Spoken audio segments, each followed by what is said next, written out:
So I sat down and thought about it. I was like, nah, fuck it, I'm gonna do it all over again. Wrist, 80 on my wrist, what? 100 on my wrist, 80 on my wrist, 100 on my wrist, 80 on my wrist, 100 on my wrist, 80 on my wrist, zeros, zeros, zeros, zeros, zeros, zeros, zeros, zeros, zeros, zeros. I was on FaceTime with one of my friends, and one of my friends brought up the fact that Lil Pump had a lot of potential. And I sat down and thought about it. I was like, yeah, that's kind of true. Starting way back in, what was it, 2015, 2016, I think, when he started, well, even before that, when his music was on SoundCloud, he was like, one of those SoundCloud rappers.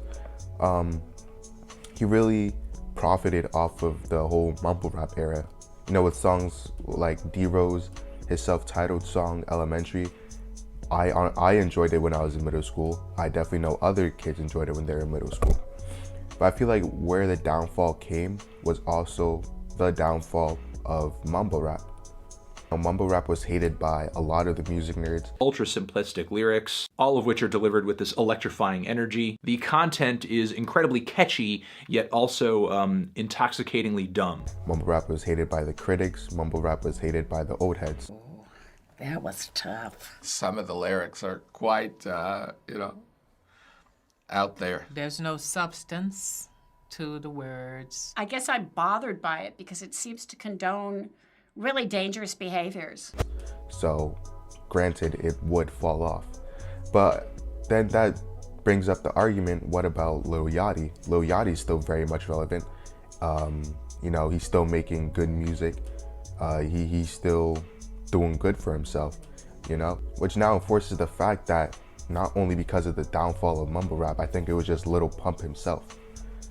And I think one part to it was the rise of other artists, as you either stop making music or stop making music as good as you used to, there's other artists that are probably gonna take over, which makes complete sense.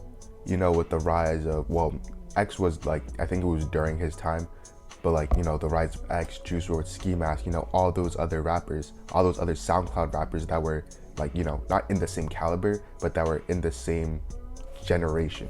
And then another thing is, it was Lil Pump himself that just brought downfall onto himself. He just dug a hole for himself. Mad as fuck, nigga. Fuck J. Cole, nigga. Fuck J. Cole.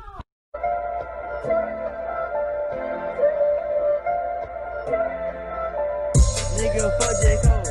Nigga, fuck J. Cole. Nigga, fuck J. Cole. Nigga, fuck J. Cole. Yeah, fuck J. Cole. Yeah, fuck J. Cole. Nigga, fuck J. Cole. Nigga, fuck J. Cole. You was a bitch ass nigga. You was an ugly ass nigga. You was a bitch ass nigga. You was an ugly ass nigga.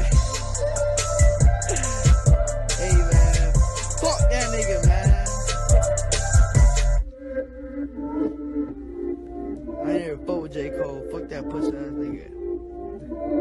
I think one of them, first he was already not liked by the old heads, and when he dissed J. Cole, even though J. Cole is still new, he was still loved by the old heads. And when he dissed them, that further solidified their hatred for each other. And I feel like it's kind of the old heads' responsibility not to get mad, because they lash back right at him. It's their responsibility to educate him, tell them why, Eminem is one of the greatest, J. Cole is one of the greatest, stuff like that. And that's what J. Cole did. The interview when J. Cole sat down Lil Pump, was talking to him, whatever, and I'm sure, with the knowledge that J. Cole has, I'm completely sure that he sat down with Lil Pump and told him what to do. I call it the grandfather effect. It's probably the same way that Jay-Z sat down with Kanye West. Probably the same way that Kanye talked to Travis, and probably Cudi talked to Travis as well. It makes sense. They're telling them what the game is like, how it's gonna play out in their lives, what to do with all this money that they're raking in, not to just spend it lavishly, how to get brand deals and whatever. And I feel like J. Cole definitely did talk to Lil Pump about that. And granted, Lil Pump was only 17 at the time, so it would make sense he didn't really understand it, but I'm also 17. It's the same way that if Anthony Fantano were to sit down with me and start talking about music to me, I would probably not change my channel a lot, but I would have a different mindset going into making these YouTube videos, talking about music and everything, or even Sean C, or even Merce from Hip Hop DX. One other point is that Lil Pump didn't change his music. Like music, especially rap, it's changing constantly. And even though like he shouldn't like, you know, switch up his style, you know, completely, because you know that's obviously it's always not loved by your fans and everything. Like look at Playboi Carti for example right now, and look at Kanye when he released 808s and Heartbreaks, you know, stuff like that. But I feel like if Lil Pump were to adapt, there we go, that's the word I'm looking for. If Lil Pump was able to adapt to the times, you know, not completely change his style, you know, not him like, you know, trying to be like the next J. Cole or Kendrick, because that's not the music that we were introduced to him by, but you know, just keep on like, I don't know, I just using Lil Yachty as an example. He's still so very relevant. His album this year, he did really good on it, you know, and he still stayed true to himself. If you compare Yachty's music back then and then Yachty's music now, it's still the same, but he got better. Even the same thing with 21 Savage. With Savage Mode 2, he did exceptionally well. He reinvented himself, he redefined himself, which I think came with the talk with J. Cole, you know, after, or probably some other rappers that were you know, GOATs before him. But I feel like it's especially with J. Cole because he made the song a lot with him. So that's the song that honestly he redefined himself.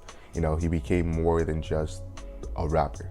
You know, he became a hip hop artist. So all in all, I definitely feel like Lil Pump was able to even still stay really relevant, still make good music till this day, if he played his cards right. But what can we do? Damage has been done. Thanks for watching. Make sure you like, comment, subscribe, and I'll see you in the next video.